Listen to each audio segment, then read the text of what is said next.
Samedi 4 mai 2024, marquant la cérémonie de remise des certificats pour la fin de la formation des mandataires judiciaires à l'hôtel Azalaï de Dakar. La cérémonie a débuté par un discours du représentant du ministre de la Justice, soulignant l'importance du rôle des mandataires dans le système judiciaire et leur contribution à la protection des droits citoyens.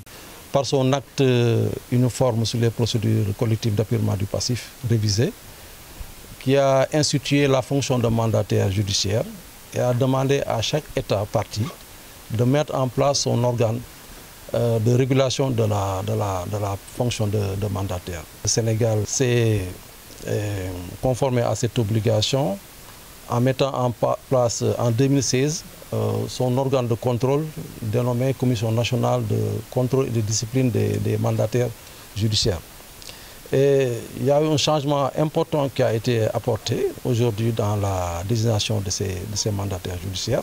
Vous savez, à l'époque, auparavant, c'est le juge qui avait toute l'attitude de désigner qui il voulait. Aujourd'hui, ce n'est plus le cas. Pour être désigné mandataire judiciaire, il faut être obligatoirement inscrit sur une liste nationale des mandataires. Et c'est la Commission nationale des mandataires judiciaires que j'ai l'honneur de présider, qui reçoit les demandes d'agrément et qui agrée les mandataires judiciaires. C'est cette commission-là qui dresse la liste nationale.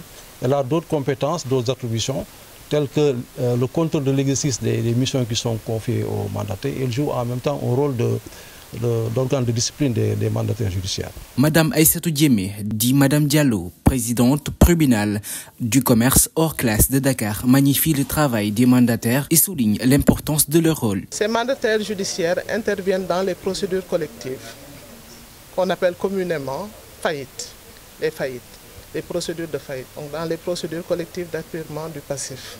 On les prend au niveau de l'ordre des experts du Sénégal, l'ONES, ou de l'ONECA, l'Ordre national des experts et comptables agréés du Sénégal.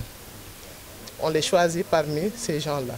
Déjà, ce sont des experts à la base et on a essayé de voir parmi ceux-là les mieux outillés pour sauver des entreprises, s'il le faut. Ou sinon, si on n'arrive pas à les sauver, au moins réaliser. Ça veut dire vendre rapidement leurs actifs, leurs biens meubles et immobiliers pour désintéresser donc, leurs créanciers.